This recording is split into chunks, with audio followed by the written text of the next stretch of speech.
Nick Akerman, welcome back to Mea Culpa. Always great to see you, my friend. So much going on every single day. I could literally have you here 24/7, but I'm going to jump right into it because I don't get a chance to have you 24/7. And I want to, it would be a lot, right? So starting with the shooting of the two National Guardsmen outside of the, inside of in DC area. When you look at the details of the shooter's background, incidents, online history, all of that, what stands out to you most as a former federal prosecutor? Do you think this was preventable? Well, first of all, yeah, it was preventable. But let me just start off. What stands out to me most was that I think it was a friend of his that said that this individual was having severe emotional problems and mental problems, and that he was mentally ill. Very much like the shooter that he drove all the way from Washington State to Washington, D.C. just to do this. It's almost a copycat of the shooter that came from the West Coast, the same place, to Manhattan a few months ago. Right. And, he went to the building where, he was looking for somebody from the National Football League. It's the same kind of thing. It's a crazy person. And I think the problem is with this whole business with the National Guard, when you use something like the National Guard just for political purposes, where it really doesn't have a real purpose in terms of guarding people, of doing what the National Guard would normally do in an emergency situation. I mean, here they were picking up garbage, they were, fixing lawns, they were doing things that, the National Guard, you don't sign up to do those sorts of things. And they were really leaving themselves out as targets for crazies like this who would happen to come by. And I think this was something that was raised with the administration during the course of this. They ignored it. And now what does Trump do? He's going to get another 500 National Guards people to come in to do what? The whole thing is just pure political theater with no purpose whatsoever. And it leads to incidents like this that could have been totally prevented. I wrote in my Substack, I called Policy by Panic. It's not just bringing in 500 more National Guardsmen. It's not going to do a damn thing for anybody. What I'll tell you, they're using this for, even before they had any evidence, before they had any information, before they had any idea on anything that was going in the background of this Afghan shooter, before they had anything, 19 nations back onto the banned list, right? This migration cease document, whatever the hell he wants to call it, right? They literally now are banning 19 different nations from coming into the country. And as I write into my Substack, basically what they're looking for is a white Christian nationalist country that looks just like a Norman Rockwell plate. No, that's absolutely correct. I mean, he's using this as an excuse to just go ahead with his usual immigration, policy. I mean, he's just trying to keep people out. He's particularly putting at risk all of the Afghans that were actually assisting our troops in the course of the war in Afghanistan. People who deserved to be here, who had put their lives at stake. If they had stuck around, they would have been prime targets for the Taliban. So let's look at this guy. Let's look at the shooter, because he was a CIA operative in Kabul for a decade, for 10 years, came in as correct by Trump and his administration, came in under the Biden administration, but only a few months ago, he was actually granted stay in this country under this administration. How is that Biden's fault? Well, it's not. It's like everything else he blames on Biden.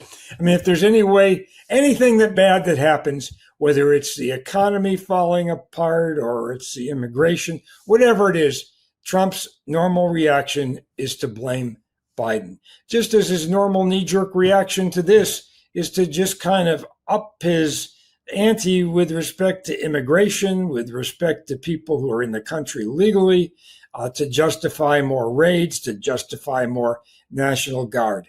He just looks for reasons to do this. And it is such an overreaction in extreme. It is totally unwarranted and doesn't accomplish a thing. So then let me ask this, because given the weapon that was used, the pattern of online interactions that we've heard about, and the lack of prior federal intervention, you see this as a breakdown in intelligence coordination, or do you think it's a willful political disinterest in dealing with domestic extremism? Oh, there's absolutely no dealing with domestic extremism. That's the problem. I mean, the people who were in the FBI that were in charge of this, the people that were investigating it, they're all gone. The people that have anything to do with this, that have the background, understanding, have been on top of it, they're not around anymore. So, yeah, there is just a willful disregard to do it, all of which just, again, points to the fact that this is purely political and that any chance he gets to seize upon something that gives him his political issue on immigration, he takes it. And that's what he's doing here.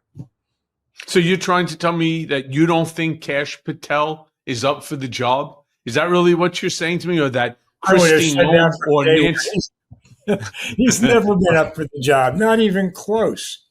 Yeah. So he should be in charge of the janitorial staff at the FBI office. Yeah, the whole thing is kind of stupid and comical, except for when you have shit like this happen, right? Yeah, you have real world results. That's the problem. That is the problem. So, Nick, how does this attack fit into the broader pattern we've been seeing for years now, where politically motivated domestic violence keeps surfacing while the administration continues redirecting all national security focus towards these external threats, like Venezuela, like shooting at these boats? Right. No, I mean, it's completely misused. They're missing the complete direction of where they ought to be going on this. It's just because Trump doesn't see any kind of political benefit to going after domestic terrorists, many of whom he wound up pardoning from the January 6th insurrection. So he's not really in a position to start talking about domestic terrorism when he has probably been the biggest pardoner and condoner of domestic terrorism that we've ever seen.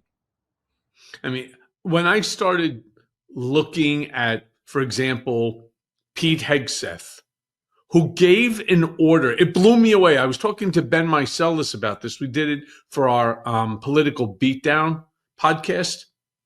We're talking about how they used the drone and that they blew up. This is one of the earlier vessels, right? Because I think they're up to 23 now and 83 dead, confirmed dead. There were a handful or two or three survivors of one of the drone attacks on what they claim to be a drug vessel. Well, supposedly Pete Hegseth gave an order to SEAL Team 6 to go kill the survivors. And I'm sitting there and I'm saying to myself, you really have to be shitting me. I mean, you know what that's like? That's like, for example, in the movie The Godfather, right? Like after they tried to kill Vito Corleone and they end up, not killing him. He's in the hospital. They send, of course, an entire crew in order to go take him out to make sure that he doesn't say who it was, when, where, and how, and why, or anything like that. That's like what it appeared to me to be. And I'm not just weirded out about the whole thing. I'm kind of like more disgusted because I have the utmost of respect for our military service members. But SEAL Team 6 to me, after seeing so many great movies about how tough these folks are and their skill set and so on, you're going to use SEAL Team 6 to go after a handful of alleged drug mules, the lowest level, right? If they weren't doing it on a boat, they'd be swallowing it or shoving it up their ass in balloons. If they're Serious, mules, right? if they're in If fact they're really mules. drug mules. Right. Well, I assure you that the kingpin isn't driving that boat. All No right. question. So these are the lowest level. Why would you not want to, if it's true that they really were drug boats and these were the mules trying to get it from one place to the other, why would you not want to take them into custody and interrogate them to find out who their next chain of command up was, whose facility it is, where the facility is located, to go after the big fish? Because that's what you prosecutors always do. Absolutely. And what that really tells you, the fact that they're not doing it, they want to kill them so they're not around to say they had nothing to do with drugs, that they were just out there either fishing or doing something that was totally innocent. I mean, the problem is I was involved in a lot of drug cases early on at the U.S. Attorney's Office. And you would not go out and have drug dealers killed. You'd go out, you'd interdict boats, you'd try and find out if there were people on them, you would arrest them, and you'd take them through our normal legal system where they're charged with drug crimes. I mean, there's no reason why they couldn't have done this with any of these situations. It's just so totally illegal. And if somebody on SEAL Team 6 was given this illegal order, they should have refused to take it on. This is not something that we do. It's not legal. And all military personnel are trained in the notion that they are not to go along with illegal orders, which are clearly illegal, such as just killing people who are captured. It's kind of like the My Lai massacre all over again. That's what it is. Yeah. I mean, there are rules of engagement. And when SEAL Team 6 goes out, again, they're training their capabilities. They're not, I don't see them. I really don't. I don't see them as accepting this unlawful order to go out. And Pete Hegseth's order was to find these survivors and shoot them in the face. This is Pete Hegseth. I don't know if he thinks that he's the secretary for the Department of War or he's playing what's the name of that fucking game on Xbox? Fortnite, right? I don't know what he thinks he's doing. Yeah, shoot him in the face. These are real people. And what if they are fishermen?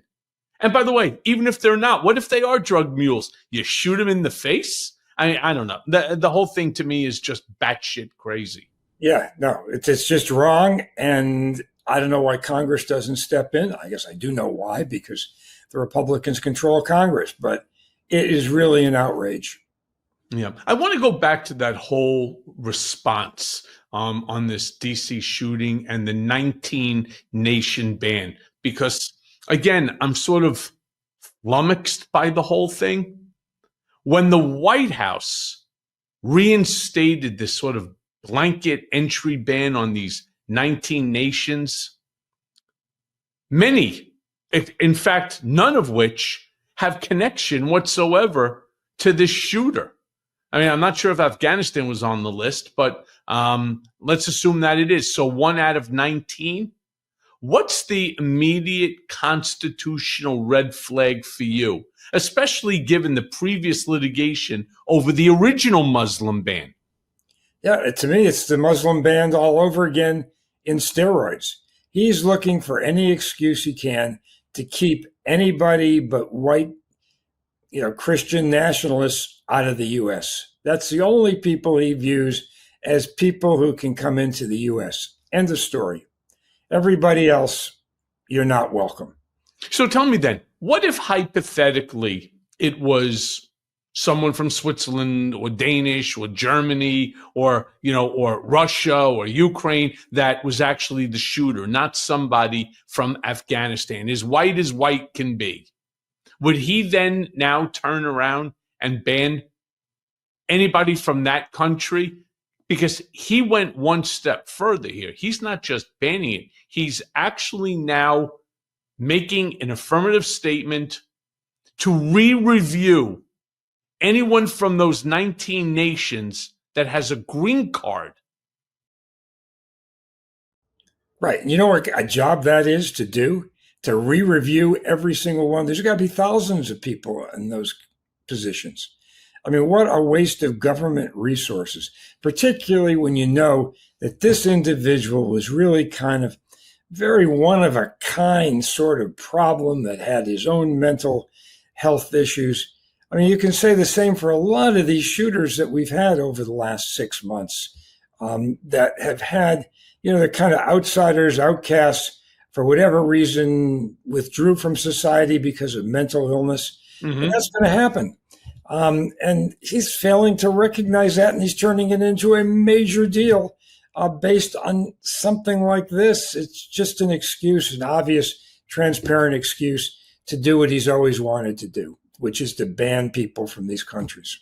Yeah, this is a Steve Miller project. But from a legal standpoint, how weak is the rational basis justification here? And especially considering the DHS, their own preliminary assessment allegedly reports that they found no foreign nexus of these 19 nations to the attack. It's so weak, it's ridiculous. I mean, if somebody takes them in the court, which I'm sure they will, I think they're going to have a hard time with this one trying to justify it. It really, no matter what you say about the president's powers in terms of foreign affairs, you got to have a reason to do it. And if there's no reason, you're going to look like a fool. And that's what he's going to look like. Well, he doesn't care about that. Let's all, you, me, my listeners here, he doesn't care about what people think of him. He really doesn't. Now, I want to play this out for a second because, sure, there's no rational nexus here. Some civil rights group, maybe Norm Eisen, would end up filing a lawsuit against the DHS, the president, for this,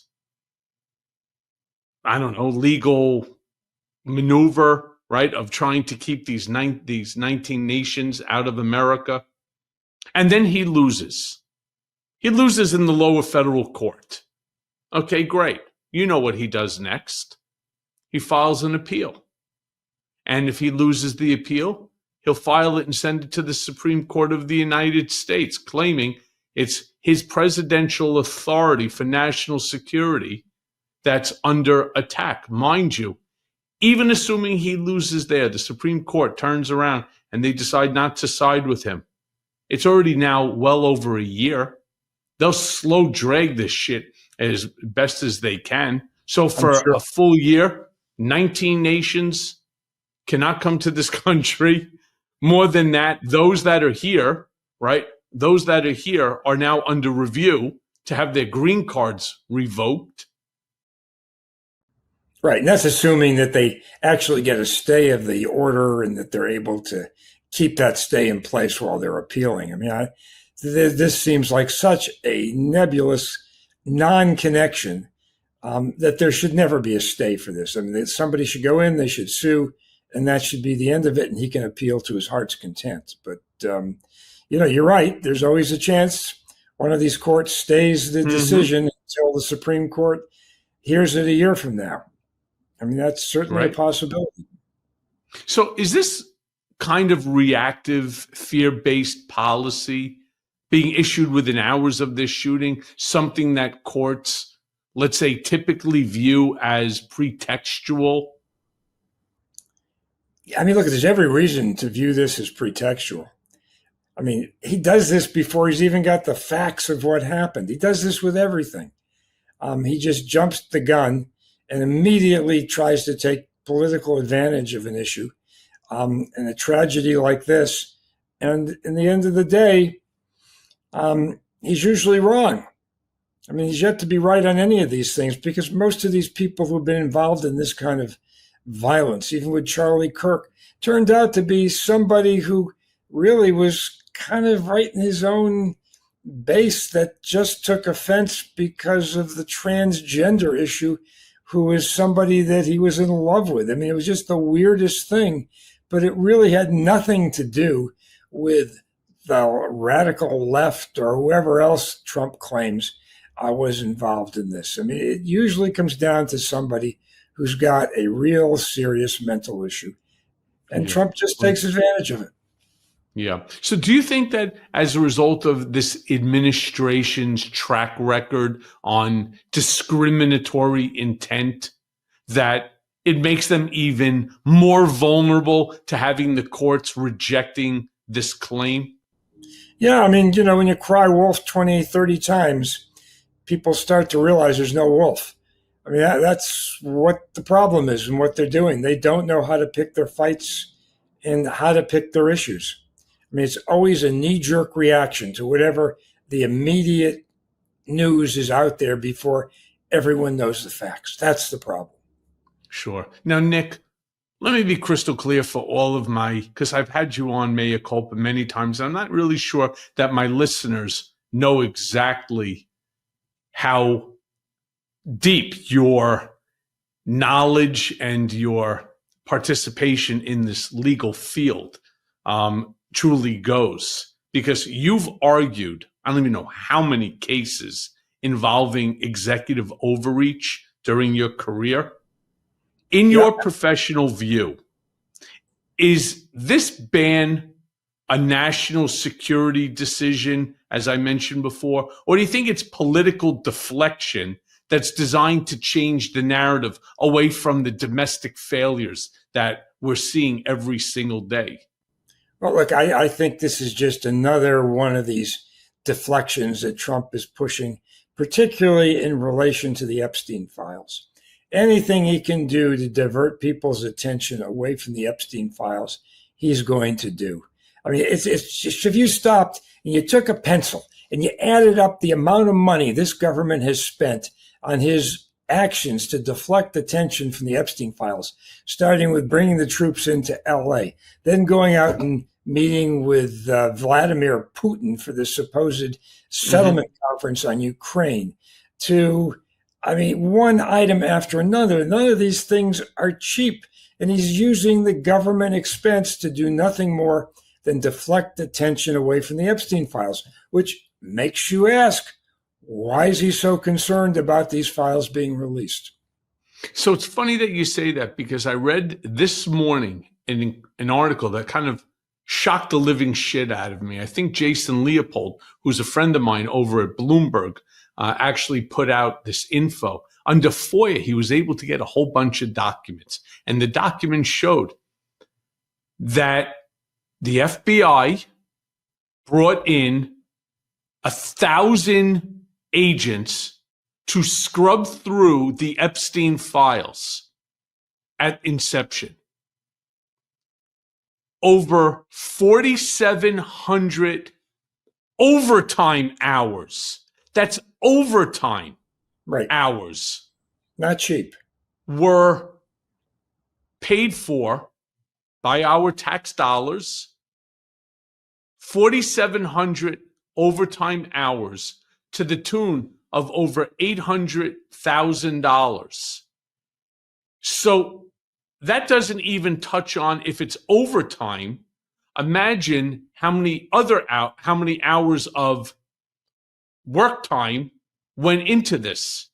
4 times the amount, 5 times the amount. So you got about 20 to 25,000 hours worth of review of these documents in order to scrub names out of this list, to redact. Well, it wasn't just names. They wanted to scrub and find out exactly whether Donald Trump was mentioned in the files. You know, that's a funny thing. I mean, not funny, haha. Funny like a quiet little predator living in your wallet, growing while you sleep, multiplying with interest and fees, silently plotting against your weekend brunches and your vacation plans.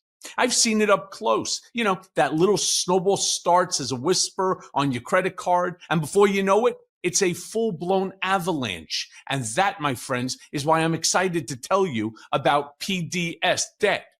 Hundreds of thousands of people have used them to escape, reduce what they owe, and actually take back control. Real control. Your way out starts now. So whether it's credit cards, personal loans, or those medical bills that make you wince, PDS debt doesn't just crunch numbers. They craft a plan just for you. No minimum credit score required. They save you money. They get you out of debt faster, and they put cash back where it belongs, in your pocket. I mean, for God's sakes, who doesn't want more of that? And here's the kicker. They're A+ rated by the Better Business Bureau with thousands of 5-star Google reviews, 5 stars on Trustpilot. And why? Because this works. Every month you wait costs you more. The best time to start was yesterday, and the second best, right now. I use this, and you should too. I mean, if I had needed this, it's exactly what I would have done. So don't wait for debt to strike again. Break free in just 30 seconds. Get your free personalized assessment at pdsdebt.com/Cohen. Let me say it again. That's P like Peter, D like David, S like Sam, debt, DEBT.com/Cohen. And take it from me. Your future self will thank you. Your stress levels will thank you. And your wallet, finally, will thank you too. This is something, if you were his criminal defense lawyer and you had a big trove of documents, you'd want to look through every one of those documents to find out where his name was. Well, instead, he's got his own attorney general, his deputy attorney general, and the director of the FBI going through this material to determine whether or not he's named in these files. And what do? Back in May, when suddenly Pam Bondi realizes, Trump's name is all over these files. She tells Trump, and all of a sudden, there's nothing there to see. There's no reason to turn over these documents. And the cover-up just starts revving up right from that point on, where all of a sudden, the public's not going to see anything. And now the question is, as this 30-day limit starts to count down from the day that this legislation was signed, what is Trump going to do? What's plan B and C in the major cover-up? And you already know what plan, but you already know what plan B is. I can tell you right off the bat.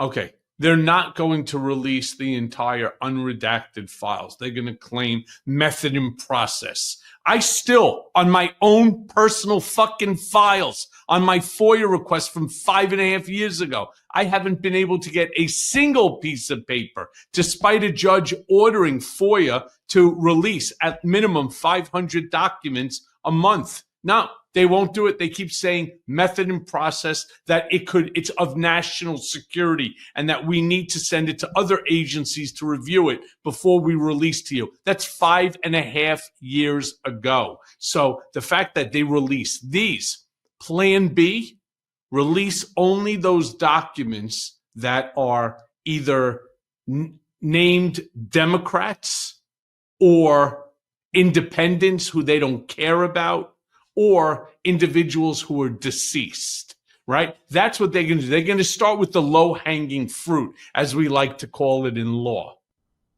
Well, I was going to start with the nothing stuff. I mean, the things that don't really have any meaning whatsoever. That's what they're going to try and produce. Or they're going to pull a Rosemary Woods like Nixon's secretary did and erase the 18.5-minute gap that was on one of the tapes. I mean, I wouldn't put it past these people to actually destroy things. Yeah, I don't think that they can destroy it, though, Nick, because everything is beta stamped. It's not the same as in the Nixon days, which, you obviously have firsthand personal knowledge. You tape over a recording and it's gone. Right now, that recording is uploaded into 4 different servers. It's much more difficult now. They didn't have, beta stamping the way that we have it now. Well, they had beta stamping, but they didn't have quite the safeguards on this stuff. And I'm not sure we've got the safeguards on these documents. Who's guarding them? Pam Bondi? Come on. Right. Kash Patel, give me a break. It's the old fox guarding the hen house here.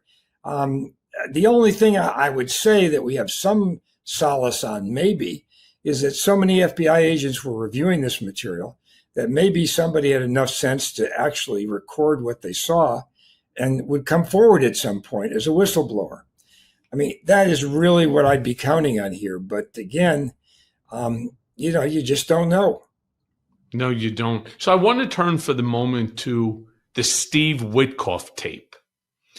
When you first heard that a Trump confidant with no international experience other than, I don't know, maybe being a co-developer on a project somewhere, calmly explaining how Putin should handle Trump during the ongoing Russia-Ukraine peace settlement, what legal alarms immediately went off in your head? Like foreign influence, potential coordination, or was it something akin to giving like strategic advantage to an adversary? Well, the big question is, why is this Steve Witkoff such a Russian partisan? Why is he taking a side in this thing? What interest does he have in the Russian government or in any settlement that comes out that would in some way benefit him? I mean, that would be my first question to look at. I mean, it right off the top is extremely suspicious. Keep in mind, Witkoff has no real government experience, no diplomatic experience, never has worked in the State Department, never has worked in foreign affairs. But what are his connections to Russia? That would be my question. What has he got to gain out of this?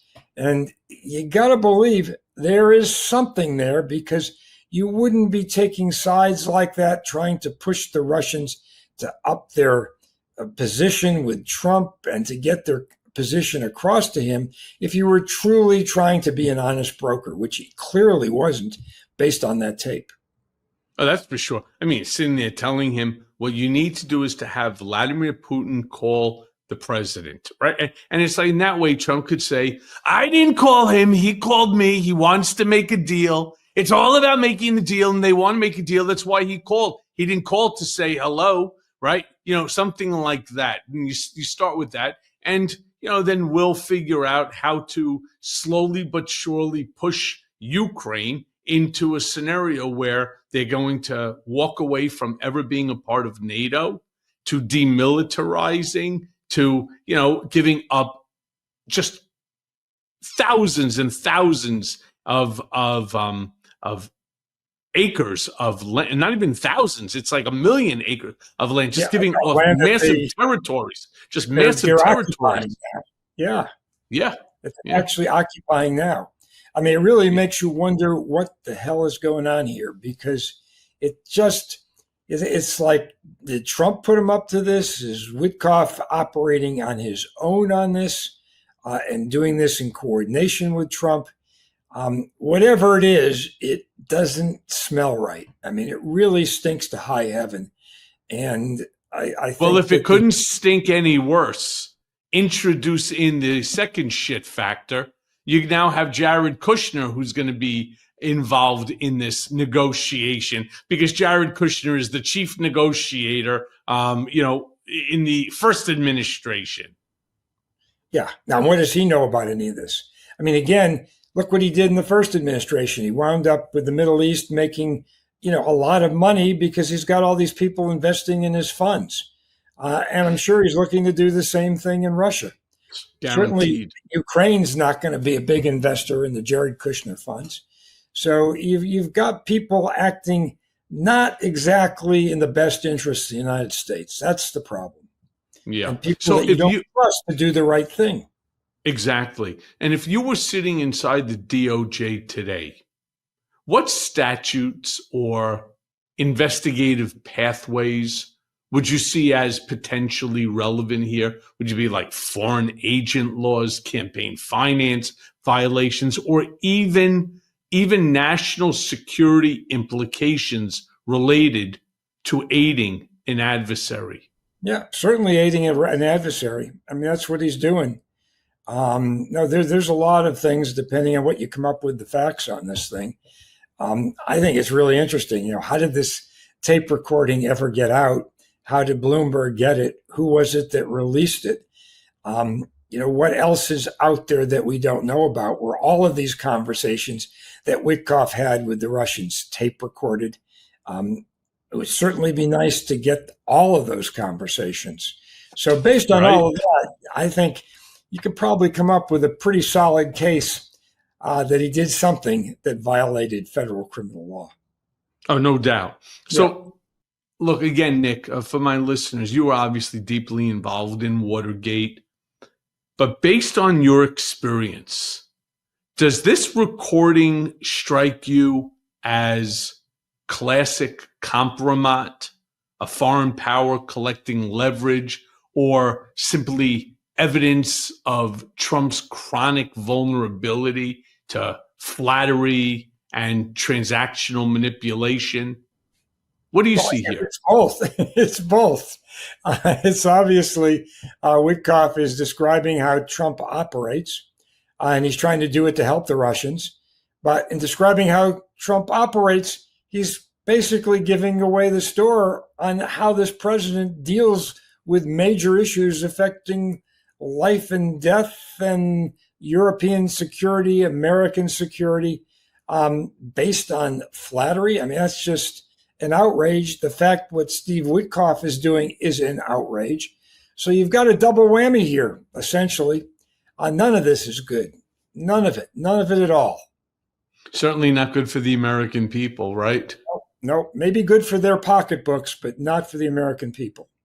Yeah. Well, that tape, which I found to be, like you, incredibly interesting, directly references Trump's sensitivity to public praise and his reliance on strongman assurances. Right. Nick, what is that? What's that? I mean, it's hard to believe that Trump told him to say that, right? Yeah, I say the same thing. Yeah. So what does that reveal about the risks to U.S. foreign policy, especially as Ukraine is actively losing ground in the Donbass region? No, what it says is Ukraine's in big trouble if they have to count on Donald Trump. The person who gets there first to flatter him, gives him a gold bar, gives him something that, kind of goes to his ego, flatters him in the right way. I mean, it's like you're dealing with a 5-year-old. It's not like you're dealing with a president of the United States. That's the problem. In fact, I read an article this morning about how the Swiss companies that came to the Trump, into the Oval Office, right, handed Trump a gold bar as well as a Rolex. And according to Swiss law, that's bribery, even though they were bribing a ally, right? The United States of America, right, for the purpose to get lower tariffs. So it allegedly that these various different companies, including like Rolex, could be up for international charges in their own country, but not in ours. You hand Donald Trump, as Tim Cook did, right, a gold bar to which he had a plaque installed on top of it. I think that gold bar is 5 pounds worth of gold. 5 pounds. At today's current price, you're talking about like a $500,000, gift to sit. Now, Trump will, of course, say that that's going into the presidential library. I say there's a better likely chance it's going to get melted down into a couple bars. Right. And they'll put something else in place of the plaque. Sure, there'll be some brass covered in maybe 18, right, with 18-karat gold overlay. Yeah. Right? Yeah. Something like that. That's what I would expect. Oh, yeah. You can rest assured on that one. Now, let me ask you this in practical terms, Nick. Does this kind of behind-the-scenes guidance from Trump's inner circle, does it create actual legal exposure for anyone? Or is the real danger just merely geopolitical, undermining U.S. strategy and aiding Russia's objectives? Yeah, I'm afraid to say, but you're probably right. It's aiding Russia's objectives for whatever reason, unless you can prove some financial motive for what they're doing. And it could be a very subtle motive that he's just hoping to somehow open up connections once there is a peace process in place. I mean, maybe that's what it is. We just don't know. But the whole thing, like I say, stinks to high heaven. I mean, because I kind of think that, I wrote about this actually in a different Substack a couple days ago. I remember there's a quote from Buddha: 3 things that always rise: the sun, the moon, and the truth. And while I agree with you, it will not be readily known if there's any behind the scenes bullshit going on, whether it's Witkoff, Kushner, and so on. But these sort of lies, these sort of, well, how would we call them? These backhanded deals, these behind the scene deals. Yeah, basically deception. It ultimately comes out. It may take a while, may take a couple of years, but I believe that the truth always rises slowly. Well, I'm kind of hoping that if there's this one tape, there's more tapes, and that whoever was able to release that tape has made copies of the other tapes, because then eventually all of that stuff will come out. The real problem, though, of course, is now that they see that this tape has come out, if they have other tapes, they're going to destroy them. And so the real hope is that somebody has actually copied these other tapes as well and has been smart enough to do that before releasing this tape that we know about. Yeah. I wanted to switch gears and go back to the Epstein files, because I find the Epstein files to be so relevant in terms of why Democrats are exceeding in every single race right now, including this one that Trump's in that district, Trump won by plus 22. That's now like, plus 2 for the Republican incumbent, which, by the way, has a margin of error of plus or minus 5. So statistically, it's a dead heat. Trump's decision to sign the release order caught a lot of people off guard. Definitively MAGA Mike Johnson. You mean the legislation that came out of Congress? Yes. Yeah. All right. It certainly caught a lot of people off guard, from MAGA Mike Johnson all the way to, you name it. All these folks, Pam Bondi. It's not like Trump sat down with this group and said, hey, look, we're getting fucking hammered. All right. This stuff is coming out. The court said so. Congress is going to push for it and so on. I'm going to sign it. He didn't do that. In fact, after the House signed it, that Chuck Schumer procedurally rushed it through for a unanimous vote where it wasn't being recorded. It was just, if you had a plurality, then it became a unanimous vote. So nobody's names had to go on. And before Mike Johnson finished wiping his ass, right, in the bathroom, they already had it signed by the Senate on its way to the president for, his signature. Yeah. And look, he was put in a position where if he vetoed it, it was going to be overridden. I agree. They already had the 2/3 votes they needed in both chambers at that point. So exactly. It would have been a fool's errand to veto it at that point. So from your prosecutory lens, do you view this as an attempt at transparency, a preventive move before damaging information comes out? Or do you think it's pure political misdirection? Well, I think it's just that the cover-up couldn't continue in the way it was continuing. It just that they got caught up in it. The proponents of this bill had enough sense to bring up the victims of Epstein to Capitol Hill, that they had a press conference. There was so much publicity, so many people in favor of releasing these files. I mean, the weirdest thing is Trump could have just released them. He didn't need this bill. He didn't have to sign a bill. I mean, he can't take credit for signing a bill to release the files. He could just do it with just telling Bondi, release them. He's not going to do that. So the big question is, what's in there? What's he hiding? What's he covering up? I mean, I think there's some indications, a little bit of stuff that came out in that tranche of emails that were released a couple weeks ago.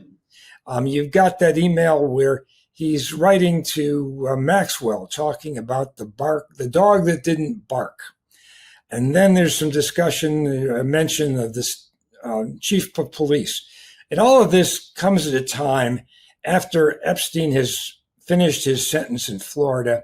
He's in the midst of trying to get his designation as a pedophile kind of moved down in New York State. And I think when they're talking about the dog that didn't bark, and no one's really picked up on this, I think it relates to Trump having been an informant on Epstein. This time of year, your feed never quits. Holiday headlines, family debates, group texts that you didn't ask for. It's relentless. And honestly, some days you just deserve a ceasefire. And that's why I'm genuinely excited about IndaCloud. IndaCloud is your online cannabis dispensary. Gummies, curated flower, pre-rolls, and now zero sugar, zero calorie THC sodas. All federally legal, DEA certified, lab tested, shipped discreet. Because some headlines deserve to be ignored, and some days deserve bubbles. First time I tried IndaCloud, I realized silence really is the best headline. One gummy later, the news ticker in my brain, it finally took the night off. Now, I add the THC soda to the mix. Same calm, but faster reporting. You know, holiday debate burnout, information overload meltdown, handled. I mean, they've got everything you need. Gummies for when relatives start debating taxes again. Sodas for muting the endless war on Christmas discourse. And pre-rolls for when you just can't anymore. And $70 ounces, IndaCloud calls that fiscal responsibility. I call it sanity. I mean, this is how adults log off mindfully and maybe with a little fizz. So if you're 21 or older, go right now to indacloud.co and use code Cohen for 25% off plus free shipping. That's IndaCloud, INDACLOUD.co, code Cohen. Get 25% off, free shipping, and one less headline in your head. Enjoy responsibly, and thanks to IndaCloud for sponsoring today's show. Last year, I bought my parents another gadget that they never opened. But this year, I wanted to give them something that actually matters, something that keeps giving year after year. I realized the best gift I could give my family was time, more time together. And that starts with health. And that's why I'm genuinely excited about Superpower. Superpower is a new kind of health platform that helps you finally get answers about what's really going on inside your body and what to do about it. One simple lab test, checks over 100 biomarkers, hormones, metabolisms, vitamins, minerals, thyroid, heart health, you name it. Then they give you a full report and a personalized action plan. Nutrition, supplements, lifestyle guidance, all of it laid out clearly. There's no guessing, no confusion. I mean, I've already signed up and I love seeing what's actually happening inside me instead of just hoping that I'm doing it right. It's like a health GPS for your life. And the best part, every gift membership comes with a free $49 Superpower gift box, ready to wrap and give. For $199, you're giving something thoughtful, meaningful, and potentially life-changing. So give your loved ones something that actually lasts, better health, and more time with you. So go to superpower.com/gift to get a free $49 premium gift box with your gifted membership. That's Superpower, superpower.com/gift.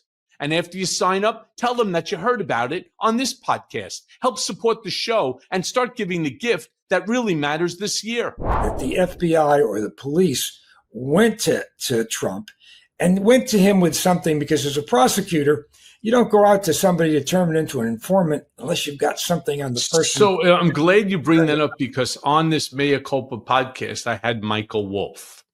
And Michael Wolff said to me, point blank, he believes that Donald Trump was an FBI informant for many, many years. Well, Not Johnson said simply. so. What's that? Johnson said so. Yeah. So, Johnson. but that he was an informant when he was in his, from his 20s, right? When he first started in his big real estate projects, that he must have gotten himself into some trouble, blah, blah, blah. He became an FBI informant, almost like a Whitey Bulger, type, right? To go after people. But Michael Wolff was very, very straightforward when saying that it wasn't the government that went to Donald Trump to ask him questions about Jeffrey Epstein. They were fighting. And what according to Michael Wolff, the fight was about, was that piece of property on South Ocean Drive that Trump bought, that Epstein wanted, that was formerly Les Wexner's house, then was sold to somebody else, and then that person lost it. Trump then came in. Right. Epstein didn't think he had the money to buy it, but he brought Donald there to evaluate the house and to help him to get it. Trump then ends up taking it. So there was all this fighting. Then, of course, Jeffrey Epstein, poaching these young girls at Mar-a-Lago to work for him, to groom them, and so on. That it was Trump who went to the FBI to report Epstein, to put an end to him, to sort of get him out of Mar-a-Lago, to get him out of Palm Beach, to get him out of the circle. I thought that was incredibly interesting. Well, that's interesting. I'm not so sure that that is right. I mean, because you could turn that around and talk about that property that they were both interested in. And somehow Trump came up with a lot of money to buy that property. He had the money. He had the money. He had it. You know where he had the money from? He had the money from the sale of the West Side rail yards. He got $100 million there. He had the money to pay for that. Not to mention, at that point in time, when you're talking about, what was it, like 2005, he had money, But it looked like, if you look at that email, when they talk about the chief of police, I don't have it in front of me, but it's pretty clear that somehow they thought he was talking to people and they hadn't heard anything from him for a long time. I think the implication I got out of that was they believed that Trump was informing on Epstein. And you see that also in another email at a different time, when Epstein says that Trump spent many hours at his house and spent lots of time with Virginia Giuffre, who was one of the people that was one of the victims who committed suicide. I don't know whether he actually mentioned Virginia by name. I know that he said that he had spent with that girl many, many hours. The reason I say that, too, is because Virginia Giuffre, in her own deposition, where she was very forthcoming, denied having any relationship or knowing Trump at all. But I do want to ask you this. As someone who's dealt with conspiracy and cover-up cases, what do you think is the single most important question the Epstein release could finally answer? Why Donald Trump has been so intent on keeping these all quiet and out of public view. That's the big question it answers. We don't know what that's going to be. It could be the fact of what he told the police or the FBI that indicates his full knowledge of what was going on at the time. We just don't know. We don't know. But there's something in there that he has gone to great lengths. He'd meet with, Putin. He'd do all kinds of things, what he's doing right now with the National Guard, to try and deflect attention away from the Epstein files. He is just, if you started listing all of the policies our government has conducted over the last 6 months that were all designed to deflect our attention away from the Epstein files, it's just an outrage. It's not only costing money, but it's policy. It's bad policy when you start meeting with Vladimir Putin in Alaska and that there's no chance of it settling. And moving Ghislaine Maxwell from a max security to a satellite camp. Yeah, a soft prison. That was all done very purposeful to get her to exculpate Trump and say he had nothing to do with anything.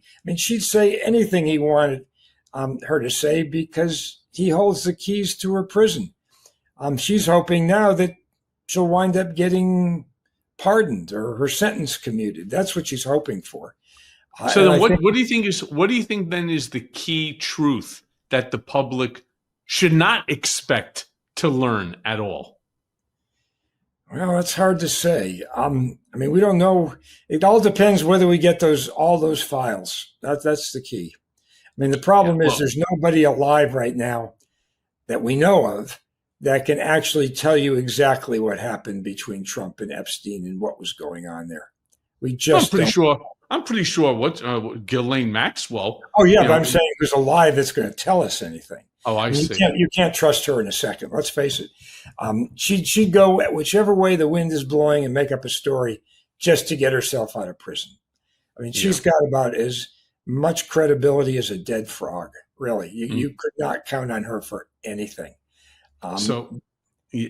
And if you read Yeah. that transcript, it's that the deputy Todd AG. Blanche. Yeah. Yeah, I mean, he was actually coaching her to say certain things, coaching her and helping her with her story. She was attacking the victims, basically saying that the victims, were prostitutes, and she was saying that it was all consensual, and Blanche was going along with that and actually asking her leading questions such that she said it was all consensual. I mean, this was the biggest setup I've ever read in my life. Yeah, I mean, if this was taking place in a court of law, you'd be standing up there, Your Honor, objection, leading question. Actually, he's not leading the question. He's actually giving the question and the answer at the same time. Oh, yeah, I mean, it was terrible. Terrible. Yeah. So, Nick, look, the hour goes by quickly here. Mea Culpa. I have a final question for you. With your experience, your knowledge, when you pull everything together, the guardsman shooting, the retaliatory travel ban, Witkoff tape, the strategic timing of the Epstein file release, what does this confluence tell you about the rule of law in America right now? Are we seeing the final stages of institutional erosion? Or is this simply the clearest view that we've ever had of the rot literally beneath the surface? Well, it's clearly the best view we've ever seen of the rot below the surface. It's definitely rotten, not just from the standpoint of law, but also from the political standpoint. All of those things are absolutely rotten at this point. And so the question is, we're not even a year into this presidency, and what is going to happen over the next 3 years, and will we survive? That's the big question, because this has been one hell of a terrible year in terms of how our politics is operated, how our government is operated, and where we are internationally. Nothing is good that's come out of this. Well, again, not if you ask the MAGA or this Republican GOP group there. It's never been better. Just trust me, it's never been better. Nick Akerman, thank you for joining me. Appreciate you every time. Great to be here. Great to see you again, my friend, and I hope to see you again real soon. Thank you.